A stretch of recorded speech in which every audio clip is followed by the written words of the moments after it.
یا 90 ماشومان دي د هغې کفالت کیږي. موږ راځو په میاشت کې یو پیره او په کال کې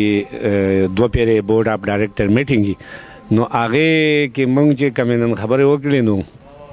هغې دا دي چې د دې ماشومانو کفالت دی. د هغې دپاره موږ مخیر حضرات ته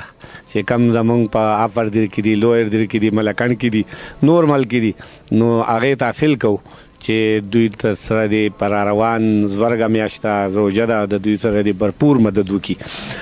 ځکه چې دا د دوی کار یوازې نه دی، دا زموږ د ټول قوم کار دی، د ټول قوم مشرانو کار دی. او که د چا څه داسې دغه ریزرویشن وي چې هغه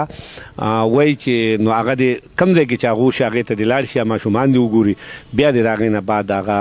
د ډونیشن اعلان وکړي، خپل پټ دې ورکړي، څوک دې نه خبروي، او یا په داسې ذریعه چې کله ډونرز کانفرنس کیږي نو په هغې کې دې راشي، موږ به ورته دعوت